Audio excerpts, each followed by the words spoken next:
Gente, tudo bem? Bom, eu reservei para essa aula de hoje de manhã pelo menos aí duas revisionais que são muito interessantes, difíceis. Os temas são um pouco difíceis assim da gente compreender, mas a gente vai conseguir fazer isso. E são duas revisionais que essas sim tem dado já aí resultados práticos, né, no dia a dia. A gente já vê trânsito em julgado, a gente já vê processos terminando favoráveis aí aos segurados e elas podem representar, têm potencial para mudar drasticamente o valor de uma renda mensal de benefício, especialmente essa primeira aqui. Tudo bem? Eu não sei se vocês já ouviram falar da RMI da vida toda. Alguns chamam de PBC total, PBC, período básico de cálculo.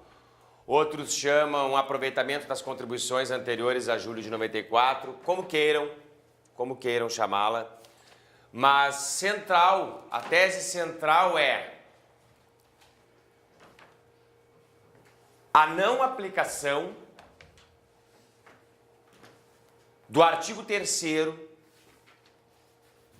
e do parágrafo 2º da Lei 9.876/99. Para eu chegar na revisional, eu preciso passar pelo que a lei fez.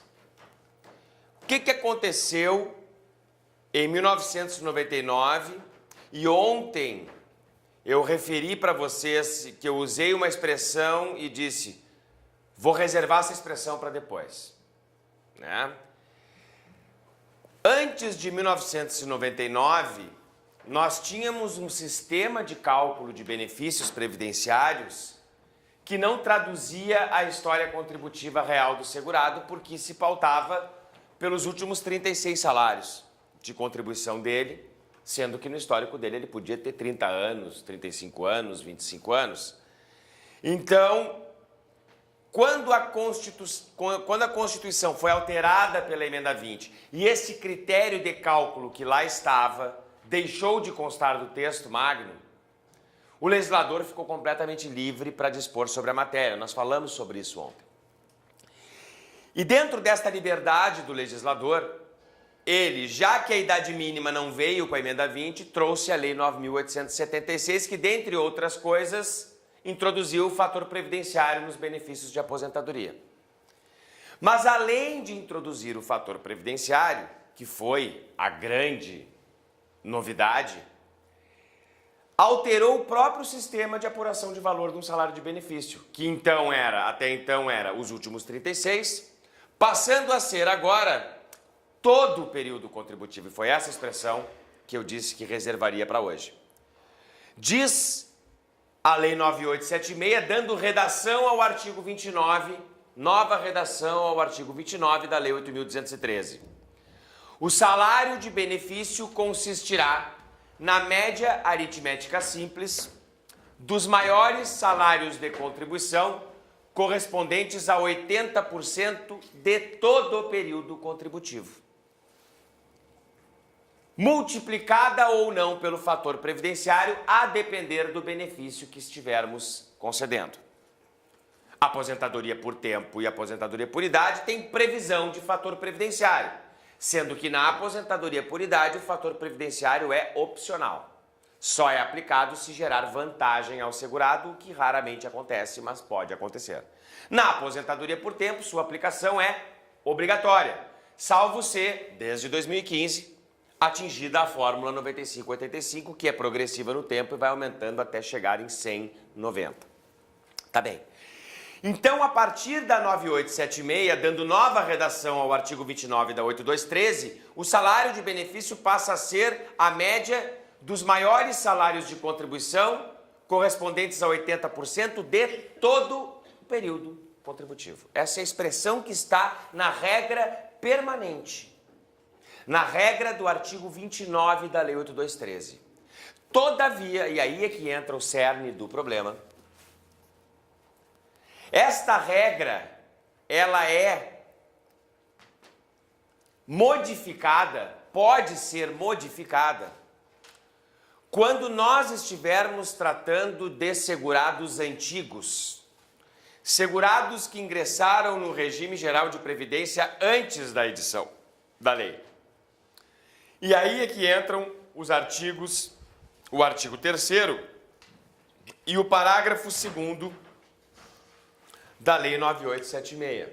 Aqui está a linha de tempo, que vocês já conhecem. Aqui vem a alteração promovida pela Lei 9876, alterando o artigo 29 da Lei 8213. E aqui vem a dita regra de transição da 9876, artigo 3º e parágrafo 2º. Diz o artigo 3º, prestem atenção porque há um pequeno detalhe aqui no artigo 3º. Para o segurado filiado à Previdência Social, até o dia anterior à data da publicação desta lei, que vier a cumprir as condições exigidas para a concessão dos benefícios do regime geral, no cálculo do salário de benefício será considerada a média aritmética simples dos maiores salários de contribuição correspondentes a, no mínimo, 80% de todo o período contributivo decorrido desde a competência julho de 94. Olhem o que fez o artigo 3º caput da Lei 9876. Enquanto a regra geral do artigo 29, que foi instituída pela mesma lei, estabelece que o salário de benefício será apurado a partir da média aritmética simples dos maiores salários de contribuição correspondentes a 80% de todo o período, o artigo 3º diz que esta média será para os segurados anteriores a 99, apurada a partir da média aritmética simples dos maiores salários de contribuição correspondentes a no mínimo 80% de todo o período contributivo, desde julho de 94. Esta regra traz duas novidades em relação à regra geral. A primeira novidade é, não há nenhuma garantia plena de que o segurado anterior a 99 terá o descarte dos 20% menores salários de contribuição. A regra geral garante o descarte. Por quê? Porque a regra geral fala 80%, os 80% maiores salários, ou seja, os 20% menores não entram na conta. E a regra do artigo 29 fala de todo o período contributivo, toda a vida do segurado. Aqui diz que vai ser a média dos maiores salários de contribuição correspondentes a no mínimo 80%. Pode ser que ele não consiga descartar os 20% menores. Porque não garante que vá ser os 80% maiores. No mínimo 80%. E aí o parágrafo 2º vai nos dar uma segunda resposta. Mas além disso, e aí está o fator talvez mais grave, 80% de todo o período decorrido desde a competência julho de 94. Então, além de não garantir o descarte dos 20% menores, limita o período básico de cálculo a julho de 94. Simplesmente ignorando, propositalmente, todos os salários de contribuição anteriores a esta competência julho de 94. E não é raro nós termos casos de pessoas que hoje irão se aposentar e que tiveram os seus melhores salários de contribuição justamente naquele período anterior a julho de 94. Justamente naquele período. Nas épocas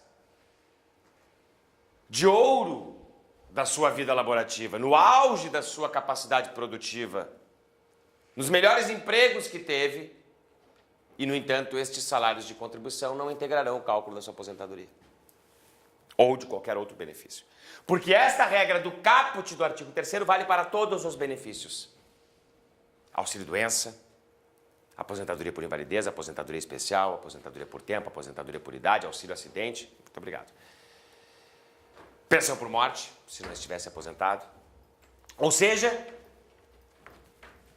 não é aproveitada toda a vida do segurado como a regra permanente do artigo 29 determina. Porque no artigo 29, repito, está escrito lá, Média aritmética simples dos maiores salários de contribuição correspondentes a 80% de todo o período contributivo. Mas para o segurado antigo, não vai ser todo o período contributivo se ele tiver contribuições anteriores a julho de 94. E claro, todos aqueles que ainda se aposentam por tempo de contribuição hoje, certamente terão contribuições anteriores a julho de 94.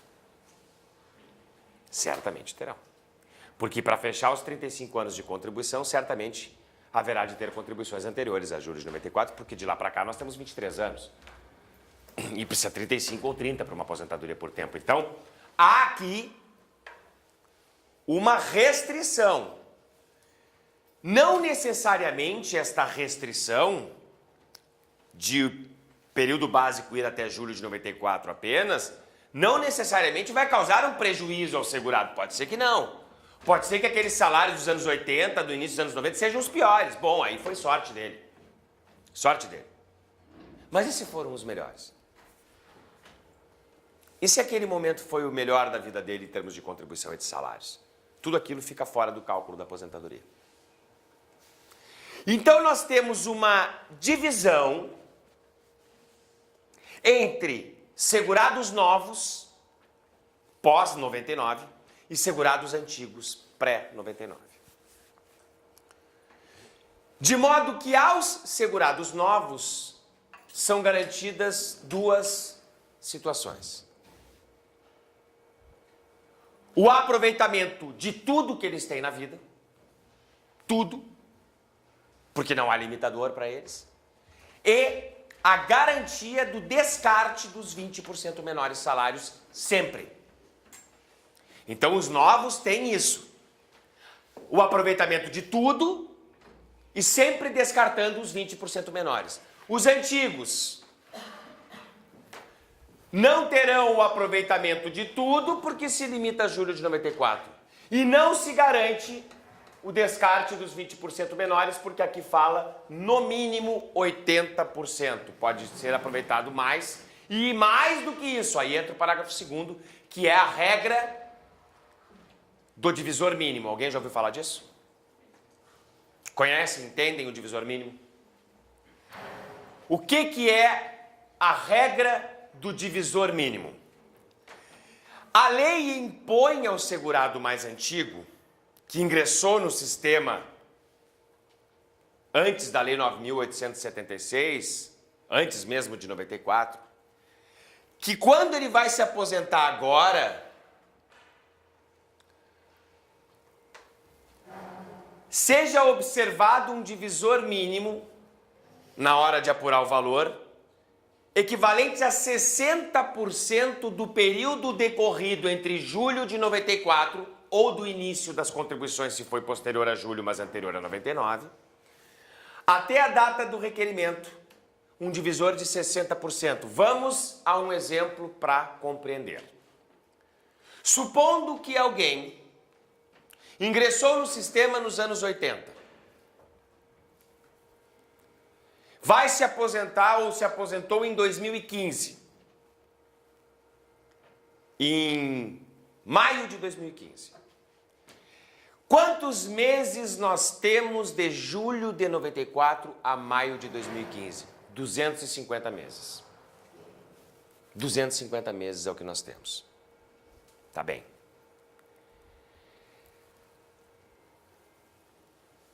A lei determina que ele tenha, que haja um divisor mínimo ali, de 60% de 250 meses, para quem vai se aposentar em maio de 2015.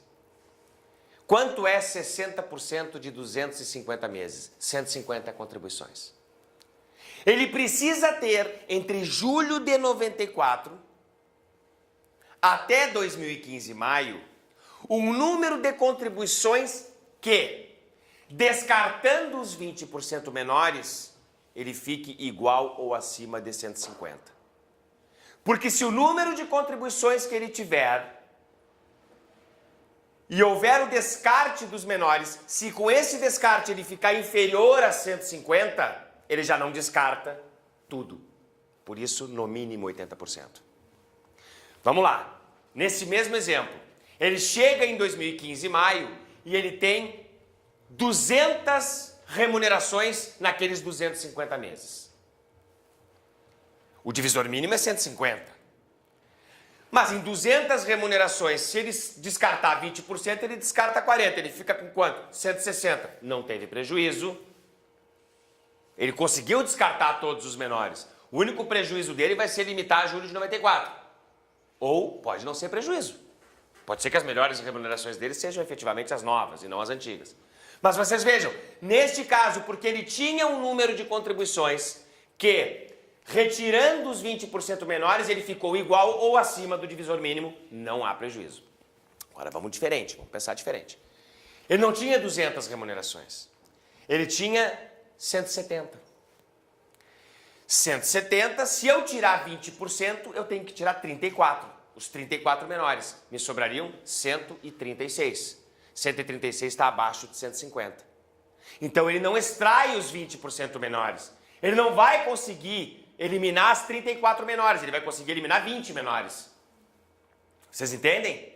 Por quê? Porque 170 eliminou as 20, parou em 150. Ele não elimina mais nada. Ele já perdeu. Porque não descartar as menores significa diminuir a média. Então ele não consegue descartar tudo. Já começa a ter prejuízo. Aqui garante no mínimo 80%, mas desde que respeitado o divisor mínimo. Vamos avançar. Ele tem de julho de 94 até maio de 2015 100 remunerações. Porque todas as demais estão concentradas no período anterior a julho de 94 e que nada disso vai ser considerado. Entre julho de 94 e a data de entrada do requerimento, ele tem 100. Vai descartar alguma coisa? Não. Não tem como descartar. E o pior, ele vai somar 100 e dividir por 150. Aí ele está perdendo para o divisor mínimo. Quando é que isso acontece com mais frequência? Nas aposentadorias por idade, em que o segurado precisa de 15 anos de contribuição e o cumprimento da idade. E não raras vezes os segurados têm dos 15 anos 10, 12 antes de 94 e 3 depois. E fazem a idade, cumprem a idade agora. Então o divisor mínimo em 2017 está na casa dos 168 salários de contribuição. Aí ele tem 36 salários no período. Ele soma os 36 e divide por 168. É evidente que por mais que tenha sido no teto, ele vai cair no salário mínimo. Ele vai cair no salário mínimo. Porque ele está perdendo para o divisor mínimo. Ele está perdendo duas vezes. Primeiro, pelo não aproveitamento do que ele tinha antes, de 94. E segundo, por ter pouca contribuição no período de julho de 94 para cá, que vai impor a ele um divisor acima do que ele tem em número de contribuições. O divisor só não prejudica. O prejuízo por julho de 94 sempre pode existir. Mas pode também não existir em termos na prática, no caso concreto. As piores remunerações dele eram aquelas, então tudo bem. Mas isso sempre vai, essa discussão sempre vai poder existir. Mas o divisor mínimo nem sempre, porque se ele tiver um número, como eu disse, de contribuições que, mesmo tirando os 20% menores, ele ficar igual ou acima do divisor, tá ok. Tá tranquilo. Ele não perdeu para o divisor. Mas nas aposentadorias por idade é muito comum isso acontecer. E não foi raro acontecer o seguinte no mundo real. Pessoas que tinham lá contribuições entre 1970 e 1985, durante 15 anos contribuíram. Nunca mais contribuíram. Aí chegaram lá em 2012, 2013 e completaram 65 anos de idade.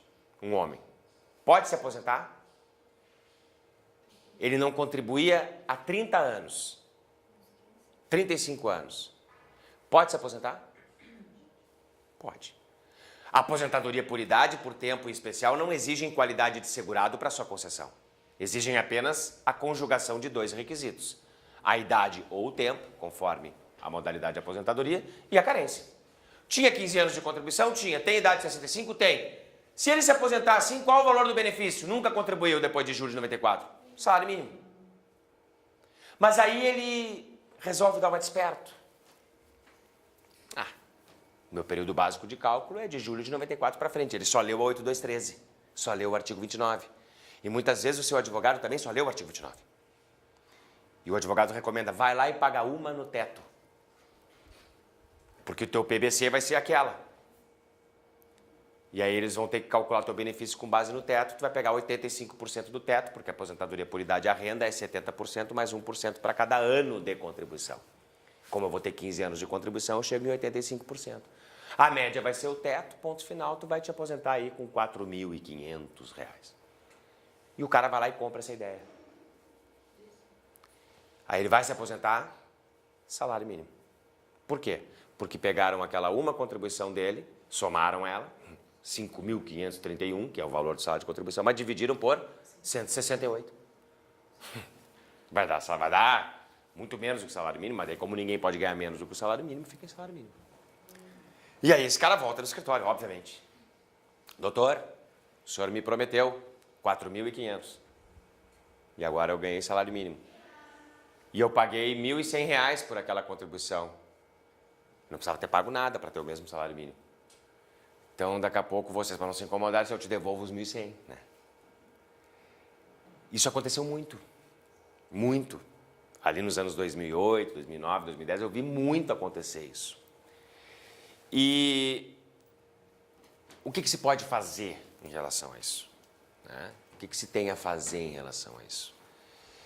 E aí que surge a tese da renda mensal inicial da vida toda, a RMI da vida toda, que, no frigir dos ovos, busca desconsiderar, não é declarar inconstitucional, é desconsiderar a aplicação destes dois dispositivos quando eles se mostrarem, na prática, prejudiciais ao segurado.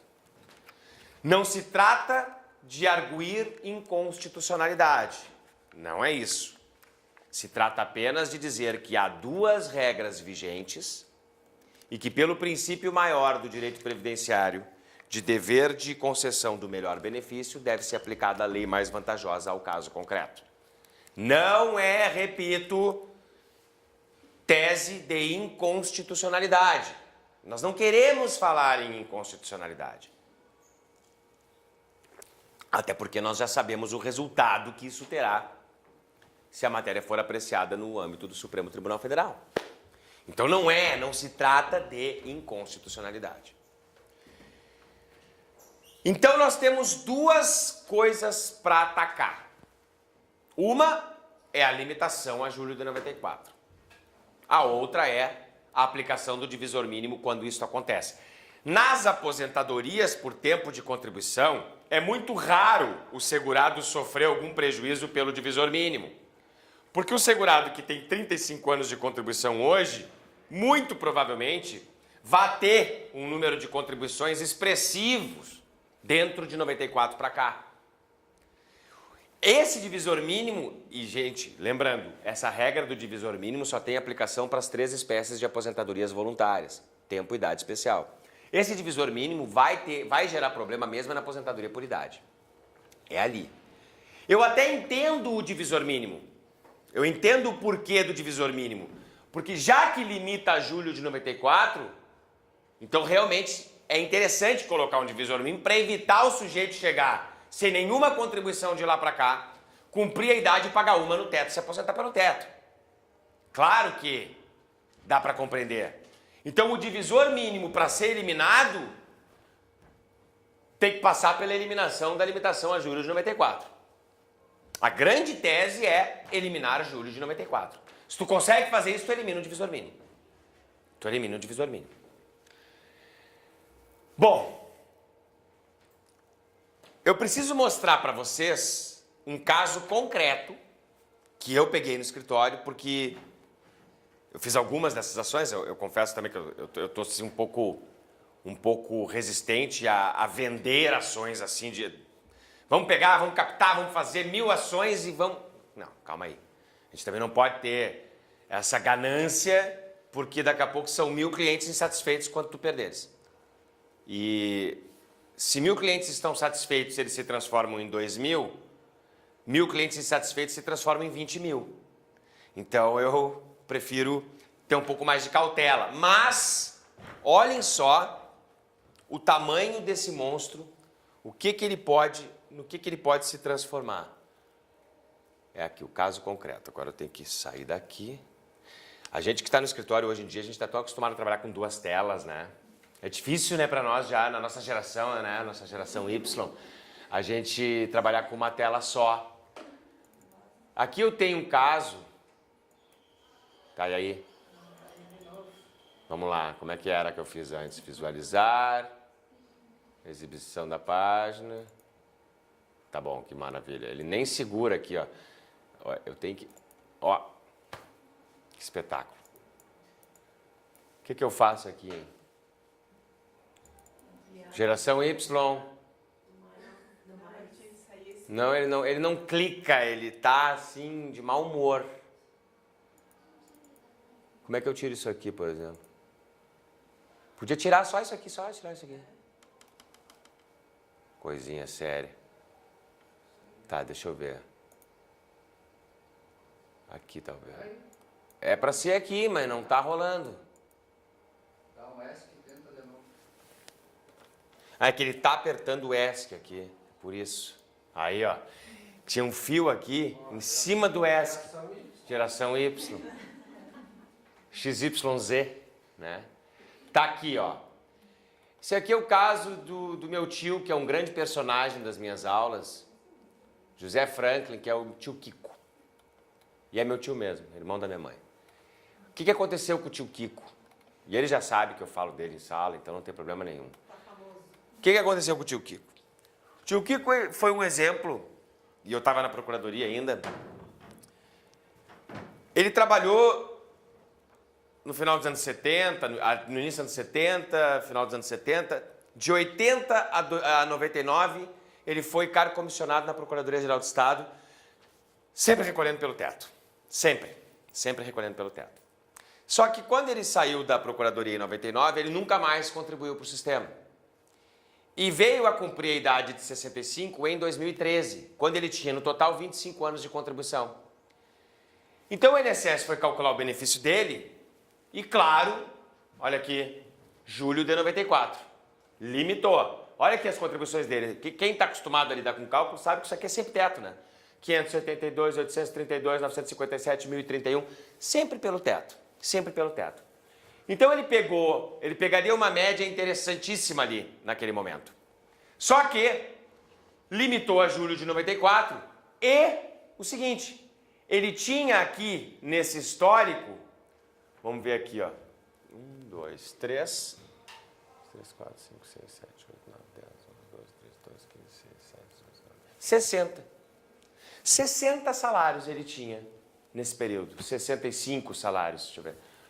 1, 2, 3, 4, 5, 6, 7, 8, 9, 10, 11, 12, 13, 14, 15, 16, 17, 18, 19, 20. 20 vezes 3, 1, 2, 3, 60 salários. Ele tinha 60 salários no período. Como é que foi o cálculo do INSS? Ele cumpriu em 2013. O benefício dele é de 2013. Tá lá, ó. Março de 2013. Tá vendo aqui? Então o cálculo foi até ali, só que ele não tinha nada depois de dezembro de 99.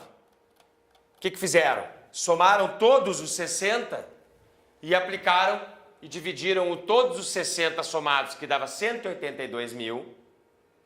Em vez de dividir por 60, ou o correto seria descartar os 12 menores, somar os 48 maiores, pela regra permanente, né, do artigo 29, somava tudo e dividia por 48. O que fizeram? Somaram os 60, não descartaram os 20 menores, os 20% menores, e dividiram por 135, que naquele mês de março de 2013 era o divisor mínimo.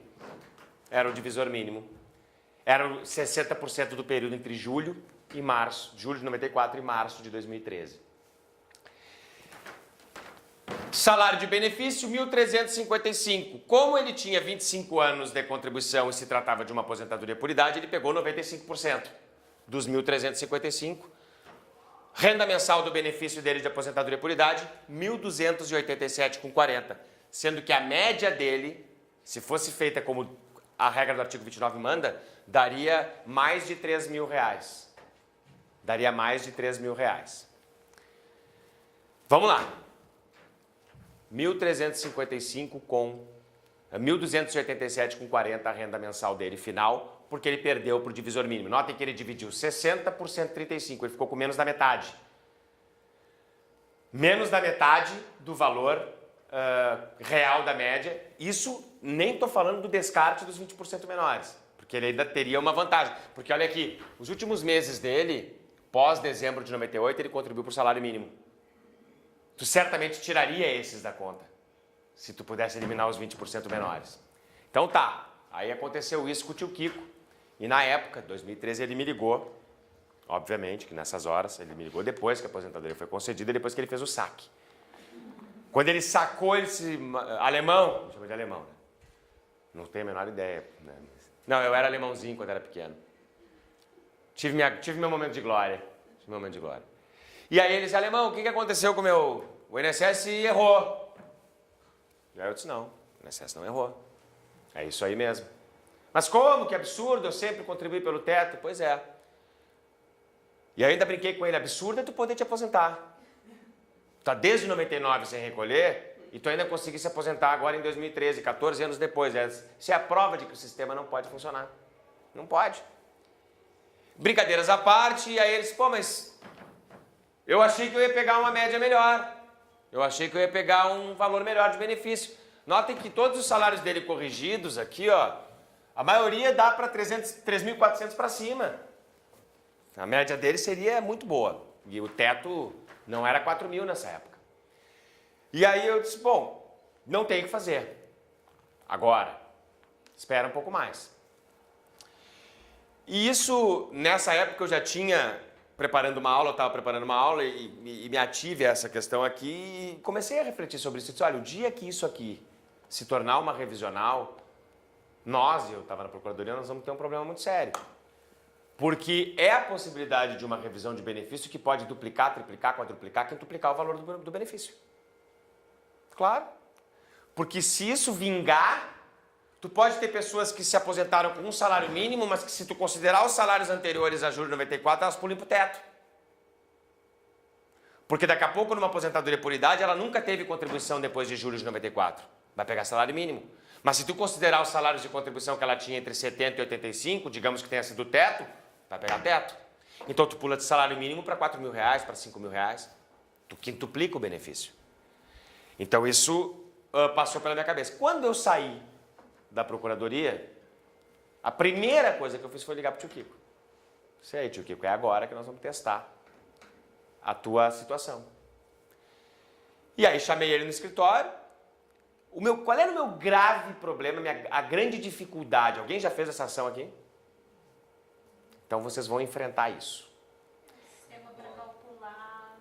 O sistema para calcular. O sistema é o de menos, o sistema tem prateleira, tu compra. Eu mesmo uso o Exotics Memorial e enganando o sistema tu consegue fazer isso aqui. O IBDP tinha que fazer isso. Mas tu tem que, pois é, eu acho que a Justiça Federal já tinha que ter feito. Porque tem muita ação lá, tem IRDR sobre a matéria, que até eu sou o representante do IBDP no IRDR aqui. Aliás, essa questão do IRDR é interessante, né? O IRDR é uma novidade, o novo CPC, que é o Incidente de Resolução de Demandas Repetitivas. E deve ter, assim, um IRDR nos outros tribunais regionais do Brasil e deve ter uns 10 aqui no TRF4. Porque o TRF4 não é querendo puxar a brasa para o lado dos gaúchos, catarinenses e paranaenses, na verdade só para o lado dos gaúchos, né? Mas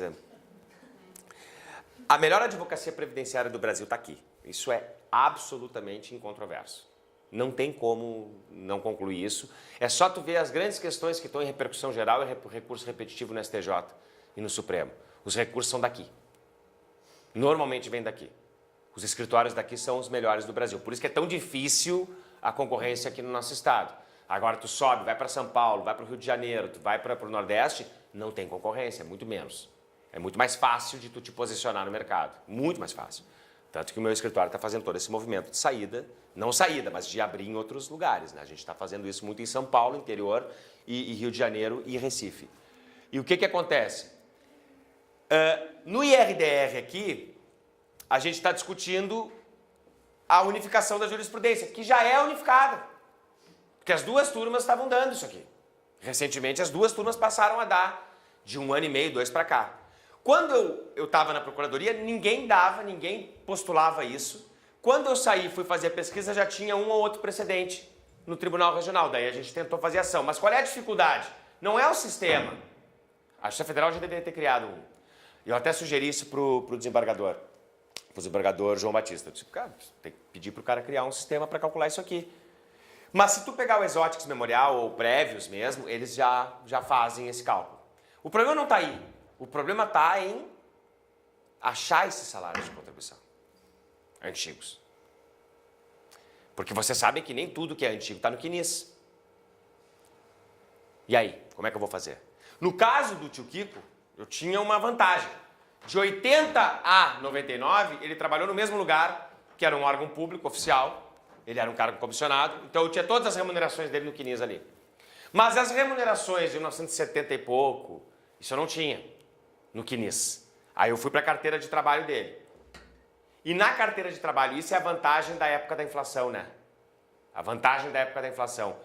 Inflação galopante, reajuste salarial de 2 em 2, de 3 em 3 meses. Às vezes de 6 em 6 meses tu tinha recomposição e isso era anotado na carteira. Mas quando não era anotado o reajuste, eu tinha que aplicar o que estava registrado no registro, no primeiro, no único. Ah, é 1 ano com aquilo. Eu sei que eu tive prejuízo no cálculo, mas eu não tinha como inventar salários novos. Então eu usava o que estava registrado no vínculo dele. Ah, 10 mil cruzeiros por 1 ano. Bom, eu não sei se teve reajuste porque não está anotado. Então eu vou usar 10 mil inteiro naquele ano, que é o tempo de duração do contrato de trabalho. E aí eu fiz o cálculo. Olhem só como é que isso aconteceu.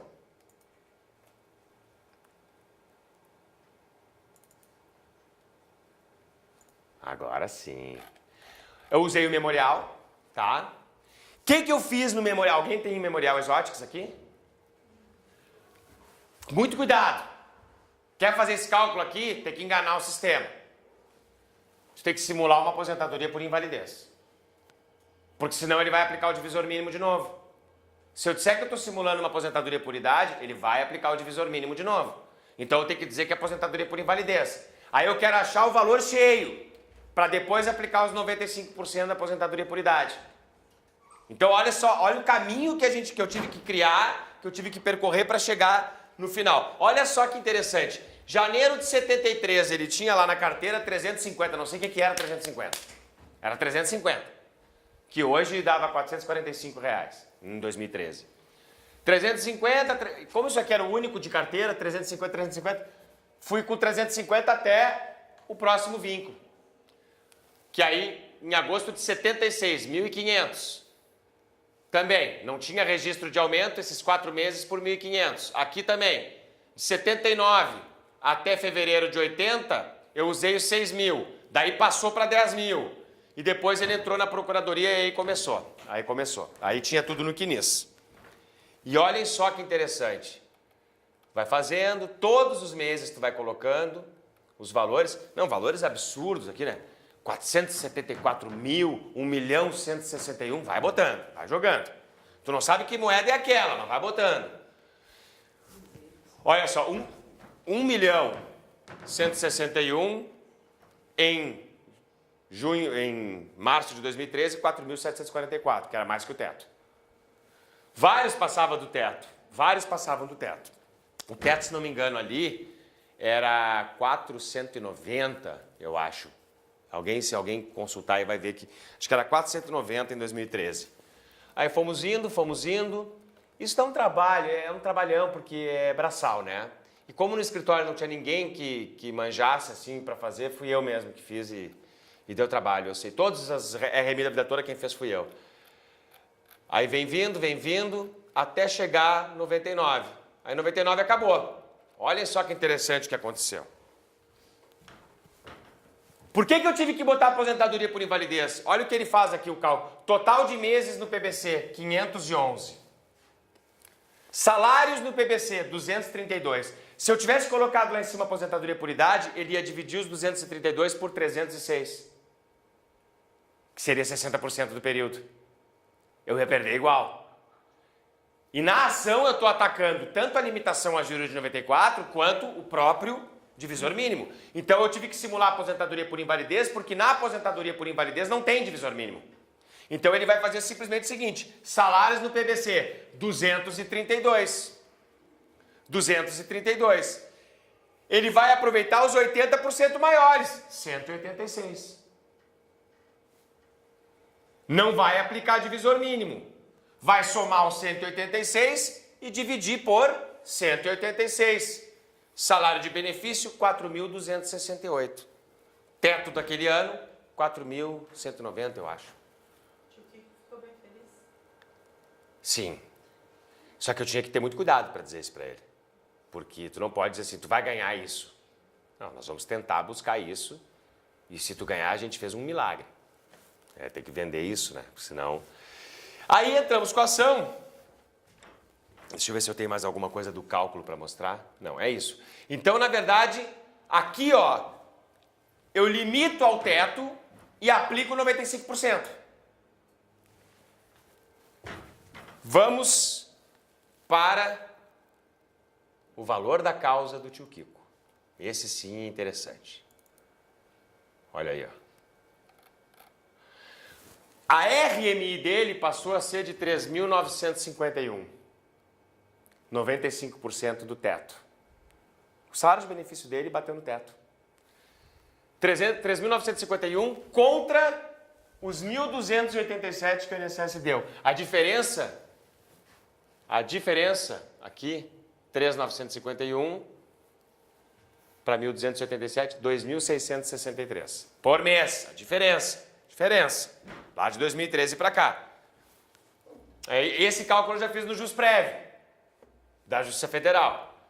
Fomos avançando. Valor da causa. Parcelas vencidas. Só o que venceu até outubro de 2015. 92 mil. Só de vencidas. Nós já estamos com 2 anos de processo.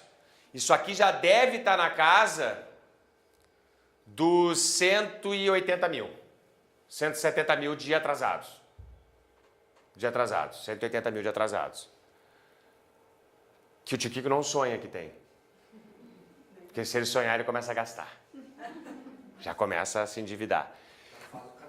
Já faz o carnê. Então, olha, o valor da causa pegou as vencidas e 12 vincendas que eu joguei depois na própria petição inicial. Peguei esse valor aqui de 4.367, multipliquei por 12, somei aos 92 mil, deu 140 e poucos mil de valor da causa. Ou seja, não é juizado especial. O que é excelente. Porque esta tese aqui está sendo julgada favorável no TRF. Eu não tenho o mesmo deslinde, o mesmo final feliz no juizado especial. Aí, vamos para o processo. E, claro que em 3 meses, 4 meses, o juiz de primeiro grau julgou improcedente. Deixa eu chegar lá de novo. Ele julgou improcedente. Aí está aqui. Isso aqui são os primeiros precedentes que houve sobre a matéria lá no juizado especial, nas turmas recursais do Paraná. Aí eu venho para o TRF, que é o desembargador federal Paulo Afonso Brum Vaz. Perdemos no primeiro grau, vamos para a apelação, e quando eu fiz a apelação eu já sabia que tinha precedente da 5ª turma, que era esse aqui. E quando foi a apelação do tio Kiko, caiu na 6ª turma. Aí eu, pode ser que eu perca isso aqui. Só que na mesma semana saiu um precedente da 6ª turma, favorável. Eu disse, bom, agora acabou, né? Agora acabou a discussão. E foi assim, o precedente pelo novo CPC 3-2, porque tinha dado 2-1, e quando dá 2-1, tu convoca 2, o 943, né, do CPC, o novo CPC, que não tem mais os embargos infringentes. Mas quando dá 2-1 no colegiado, eles suspendem o julgamento, chamam outros 2 para compor, para fazer o 3-2. E aí não tem embargos infringentes. E estava 2-1 contra na 6ª turma. E aí veio o novo julgamento com outros 2 e aí deu 3-2. E a partir dali a 6ª turma firmou a tese. Aí todo mundo se rende ao entendimento, não dá mais 2-1. Aí dá 3-0. E a partir dali deu. E o tio Kiko caiu na 6ª. Mas olha só, olha o argumento utilizado pelo desembargador federal Paulo Afonso Brum Vaz, que é uma grande perda para nós aqui do terreno. Ele não morreu, gente, calma, não estou matando ninguém. Tá? Porque ele foi para a turma suplementar que criaram em Santa Catarina, Florianópolis. Eu também iria se fosse ele. Florianópolis, nada mal. Mas é porque criaram unidades do Tribunal Regional Federal no Paraná e Santa Catarina e houve um desmantelamento aí das turmas. Infelizmente, a quinta e a sexta turma foram afetadas e teve uma composição, está com uma composição totalmente nova. E eu não sei o que vai acontecer daqui para frente com a jurisprudência que era tão favorável ali nessas duas turmas. Em princípio, e esse é o fundamento, a regra de transição é direcionada para regulamentar a mudança de normatização, de modo a minimizar eventual prejuízo ao cidadão. Não poderia, portanto, tornar-se mais prejudicial do que a própria nova regra permanente.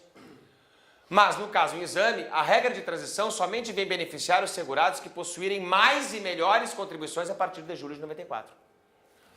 Daí que é de ser reconhecido o direito do segurado em ter o cálculo de seu benefício pela regra permanente, considerando todo o seu histórico de salários de contribuição, se mais benéfica do que a regra de transição, que limita os salários de contribuição a partir de julho de 94.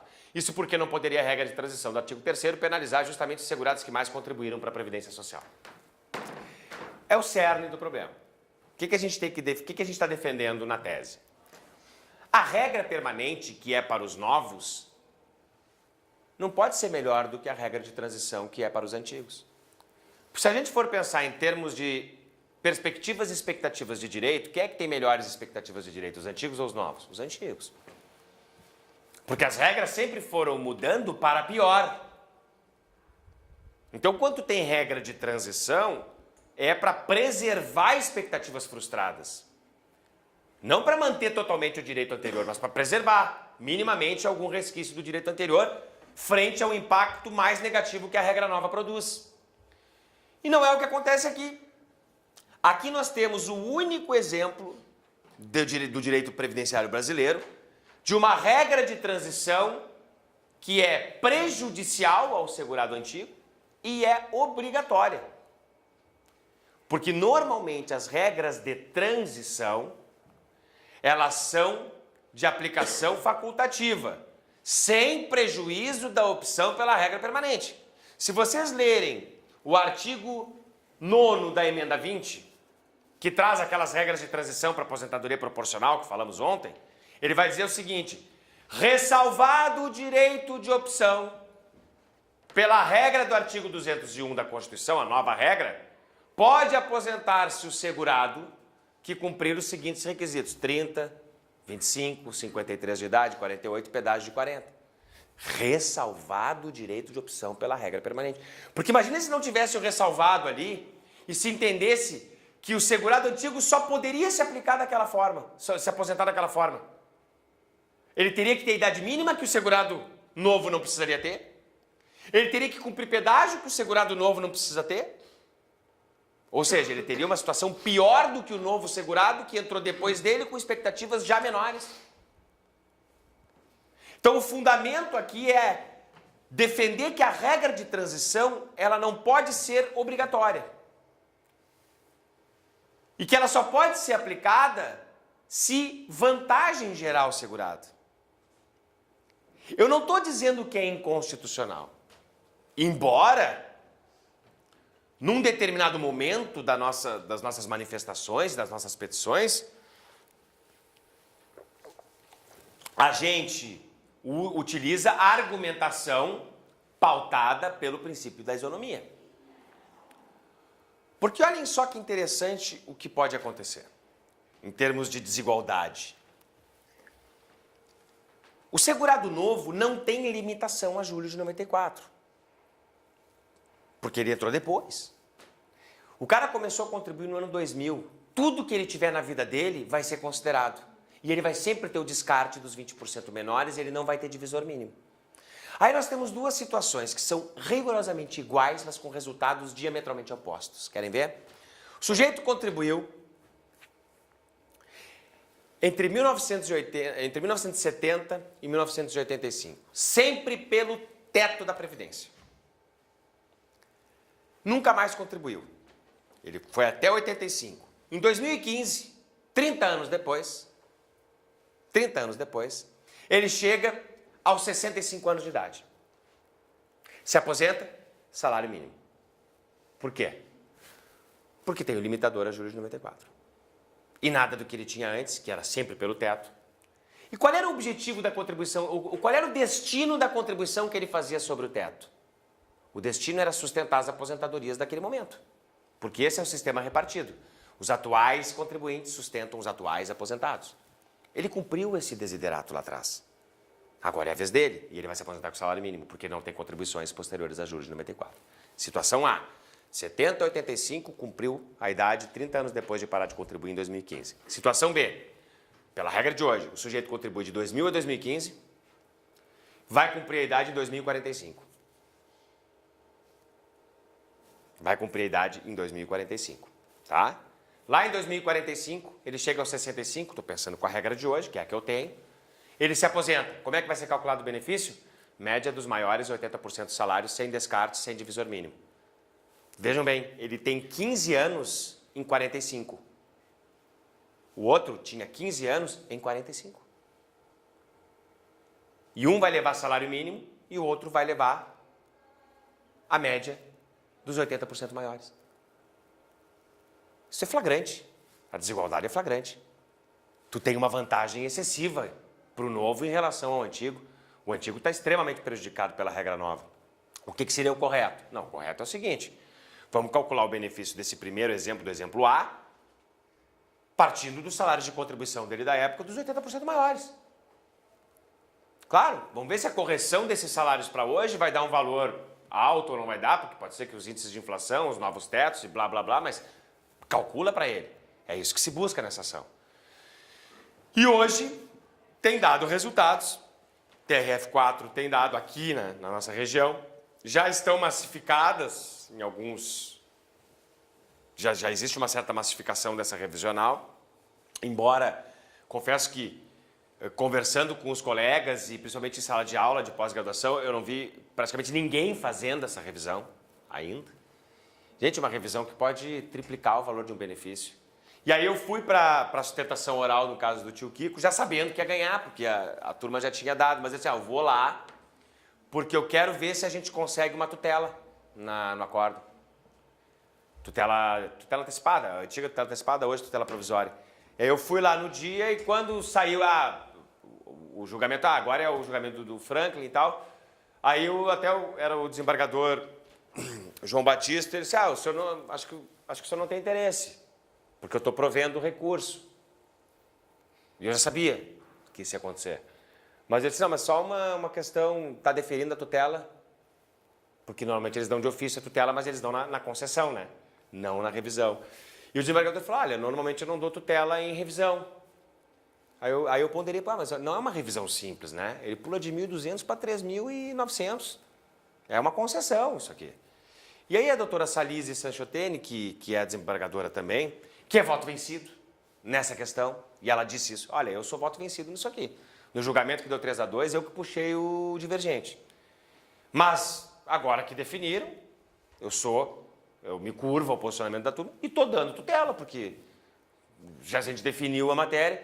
E como o doutor João Batista é muito sensível às questões dos segurados, vocês já tiveram a oportunidade de vê-lo em julgamento, conversar com ele. Primeiro que se trata de um sujeito finíssimo, né? Vai no gabinete dele, o cara fala contigo, verdadeiramente ele está ali para falar contigo, né? Um cara diferenciado, gentil, um gentleman. E aí ele disse, olha, mas eu sou simpático à tese.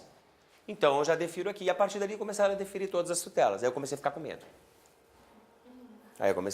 Porque o STJ está começando de novo essa história da devolução de valores na tutela. Eu já tinha definido isso, mas uma tutela liminar. E agora eu tenho uma tutela definida em acordo. Me parece que há uma distinção aqui. E aí o que acontece? Aí vem o problema da solução, né? O problema pela solução. Ele deu a tutela, 45 dias para o INSS implantar a nova renda, tá, perfeito. Essa história de 45 dias, eu vou ter que conversar lá de novo, porque 45 dias não dá, com o prazo do novo CPC isso vira 90, né? Mas aí 45 dias, passou os 45 dias, claro que o INSS entrou com recurso especial, foi admitido, porque há aqui, querendo ou não, há uma questão de lei federal negando vigência à lei federal, a decisão nega vigência ao artigo 3º. O INSS entrou com recurso especial, 45 dias depois da decisão, nada de implantar. E aí eu, peticionei, excelência e tal. Não, tem que descer para o primeiro grau para cumprir. Tá bem. Excelência, de novo, primeiro grau. Cumprir. Diga ao INSS em 15 dias. Aí eu disse, não. Peguei. É claro que é metafórico. Peguei o processo debaixo do braço e fui lá falar com ele. Não, peguei o meu tablet, né? E fui lá falar com o juiz de primeiro grau. Eu disse, olha, excelência, o INSS já teve o prazo para cumprir. Não, mas é que eu estou dando de novo o prazo para ele cumprir. Que eu quero que ele diga por que não cumpriu. Passa os 15 dias, vem uma manifestação do INSS. Não há nos autos elementos para calcular. E tampouco há sistema disponível para nós calcularmos. De modo que nós não faremos. Aí eu, assim, um tapa na cara, né? Que isso? Aí, só que eu já sabia. Eu já sabia que ia ser assim. Não tem sistema mesmo para eles fazerem, não tem. Aí eu peguei, de novo, peguei o processo e fui lá falar com o juiz de excelência. Tem nos autos elementos. Tem nos autos. Porque eu fiz o cálculo. Está ali. O cálculo está pronto. Está lá, está anexado inicial. Se o INSS não consegue calcular, que implante o que eu achei. Ou ele impugna o que eu achei, trazendo novos elementos e calculando de novo, ou ele implanta o que eu achei. E aí o juiz, mas como é que eu vou fazer isso? Eu disse, não sei, você tem que fazer. Aí ele criou um procedimento, que é o cumprimento provisório de sentença contra a Fazenda Pública. Não existe isso no CPC. Mas eu entendi por que ele fez isso. Porque ele disse, eu preciso abrir um contraditório, a matéria é complexa. E aí, de novo, deu prazo para o INSS. Só que agora ele deu prazo, se não encontrar uma renda nova, que implante a do autor. Passou o prazo em Albis, passou, o INSS não cumpriu. Não tá, parece que ele está ignorando as intimações. Entendeu? Agora eu peticionei de novo, sim, pena de multa. Quero pena de multa. E a gente está há 6 meses para tentar implantar a nova renda. Mas eu confesso para vocês que eu estou com um pouco de medo de implantar essa nova renda. Porque eu não tenho como chegar para o tio Kiko e dizer para ele, tio Kiko, faz o seguinte, pega essa nova renda e guarda. Não vai guardar. Eu conheço o meu público, não vai. Ele vai viver com aquilo. Vai botar no padrão vai elevar o padrão de vida dele. E se tiver que devolver depois? Então eu estou um pouco cuidadoso assim para não ir muito longe nessas tutelas, mas o que acontece? Tive outros casos no escritório que ganhamos no 2º grau, teve recurso especial, em 2 semanas o STJ monocraticamente proveu o recurso especial do INSS e julgou improcedente. Monocrático. O STJ entende que não pode escolher a melhor regra, não tem essa de escolha e vai se aplicar o artigo 3º. Só que agora eu entrei com um agravo regimental, antigo regimental, agravo interno para levar para o colegiado. Aí eu vou ter que ir a Brasília, não tem jeito. Esse é o trabalho que a gente tem que fazer. Tem que ir lá, tem que conversar com os caras, explicar, dar o ponto de vista, tentar chamar atenção para alguma coisa. Porque em nenhum momento a gente está falando que quer escolher a melhor regra. Eu não estou dizendo isso, eu estou dizendo que, olha, eu tenho 2 regras e neste caso a melhor regra é essa. Eu não estou querendo escolher, porque daí o INSS até usa um artifício assim, até fiquei bem chateado assim com o colega, porque, porque a gente conhece, enfim, até fiquei chateado assim por ele, assim, porque ele usou um argumento assim, é um absurdo o que a parte pretende, porque se isso for admitido, ela vai começar a querer renunciar aos salários de contribuição que tem para escolher só aquele que é sobre o teto. Não, isso é um absurdo o que tu está dizendo. Isso é um absurdo o que tu está dizendo, porque eu não estou falando isso. Eu estou falando que tem 2 regras vigentes. Qualquer uma delas eu não posso escolher os salários de contribuição. Nenhuma delas. Ou eu tenho todos os salários ou eu tenho os de julho de 94 para frente. Mas eu não posso escolher, dentro do que está ali, os melhores para mim. E olha, ainda disse para ele, olha, isso que tu está dizendo não é tão absurdo assim se tu considerar a decisão do Supremo sobre o melhor benefício. Então eu posso escolher um PBC entre 60, que é isso que o melhor benefício fala, entre 70, entre 80 salários de benefício, eu posso escolher um. O melhor, o mais vantajoso. Aqui eu só quero o mais vantajoso. E aí foi agravo regimental, e agora provavelmente isso deve ser julgado pelo colegiado da 2ª turma, mas a gente vai ter que fazer aquele corpo a corpo, vai ter que ir lá, vai ter que conversar, enfim, explicar. Porque verdadeiramente não se trata de declarar inconstitucional a regra, se trata apenas de dizer que tu tem 2 regras. A regra permanente e a regra de transição. E que a regra de transição, por ser regra de transição, tem que ser opcional. Ela tem que ser aplicada se gerar vantagem. E pode ser que ela gere vantagem no caso concreto. Claro que quando houver divisor mínimo, ela nunca vai gerar vantagem. Mas se não houver divisor mínimo, pode ser que os melhores salários do sujeito sejam realmente os posteriores a juros de 94. E aí tudo bem. Aí eu quero a regra nova. Eu quero a regra permanente. Se não, aí eu quero a regra de transição. Vai depender muito. Ou Ou eu tenho salários bons de julho de 94 para cá, que aí a regra de transição me favorece, e aí eu quero ela, ou eu não tenho, e tenho os meus melhores salários antes. Ou eu perdi para o divisor mínimo, aí eu quero a regra permanente, que me permita utilizar todo, aliás, a regra permanente diz isso, todo o período. Eu quero todo o período. Por isso, chamada RMI da vida toda, PBC total. Vocês têm, nesses precedentes, especialmente nesse aqui, uma aula sobre isso. E uma petição inicial pronta, a partir desse julgamento. É a petição inicial, que vocês precisam estar aqui. Está aqui. O que isso gera como consequência? Na verdade, hoje tem se entrado com essas ações para discutir aposentadoria. Mas isso vale para o auxílio-doença. O auxílio-doença também é limitado a julho de 94. Também é limitado a julho de 94. Claro que o auxílio-doença já fica um pouco mais sensível hoje por causa dos 12 últimos salários, né? A forma de calcular o auxílio-doença, o que for menor, né? Os 12 últimos salários. Então, para o auxílio-doença talvez não tenha tanta repercussão, mas para aposentadoria por invalidez, pensão por morte, aposentadoria especial, sempre, mesmo que tu não tenha tido aparente prejuízo com o divisor mínimo, tu pode pensar numa revisão para incluir os salários anteriores a julho de 94. Agora, cuidado, para não terem trabalho desnecessário. Se vocês olharem uma carta de concessão e verem que a perda do segurado não é na média, mas é para o fator previdenciário, não adianta nada revisar com a vida toda. Porque essa perda do fator previdenciário vai continuar acontecendo, né? Digamos que ele conseguiu pegar uma média teto só com os salários posteriores a julho de 94, mas ele tinha 50 anos. Aí ele pegou 55%. Porque o fator previdenciário vai tirar 45% dele. Aí ele pegou uma renda de 2.800. Ah, vou tentar RMI da vida toda. Não vai mudar nada. Porque lá no final da RMI da vida toda, vocês podem chegar no mesmo teto e aplicar o fator previdenciário de novo. Tu não vai deixar de aplicar o fator previdenciário com a RMI da vida toda. Então tu tem que ver se a tua perda é pela média ou é para o fator previdenciário pura e simplesmente. Pode ser que eu tenha as duas perdas. A minha média deu menor do que poderia dar com os salários anteriores. Aí vale a pena fazer. Essa é a constatação que vocês têm que fazer. Agora, dá trabalho, viu? Dá trabalho fazer o cálculo. Eu uso o sistema Exóticos. O pessoal que eu tenho conversado está usando o sistema do Prévios, que acho que é de Santa Maria, né? Prévios é uma empresa de Santa Maria, que faz esse cálculo. Mas no Exótico, só a atenção eu chamo para que tem que enganar o sistema e simular a aposentadoria por invalidez.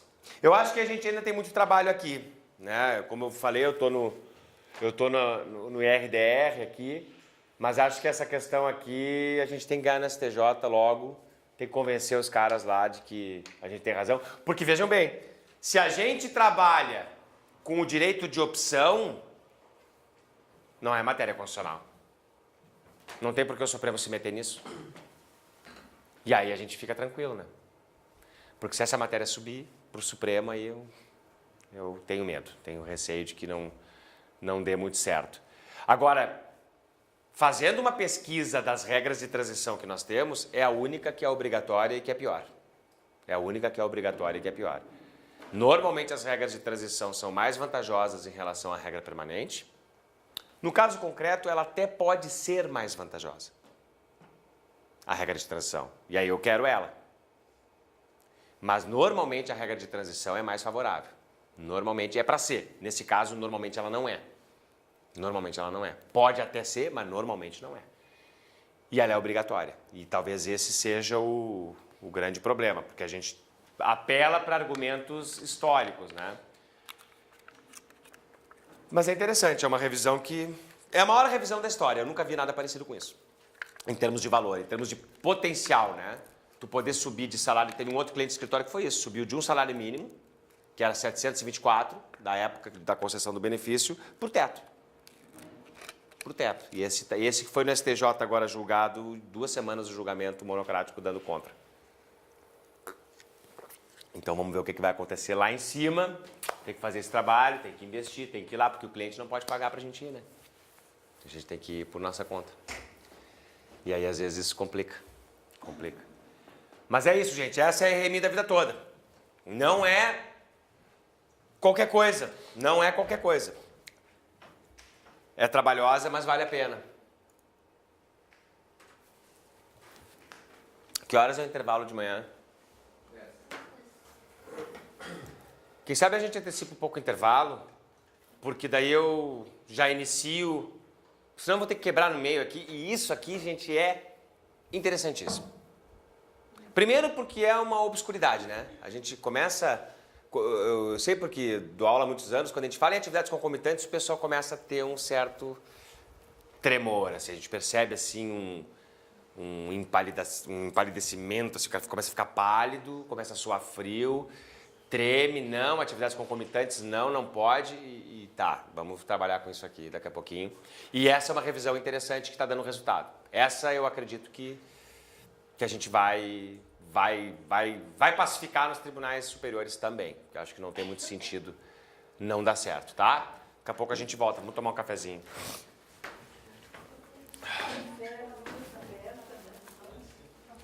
Não tem nada aberto hoje aí? Subir a escada tá fora de cogitação?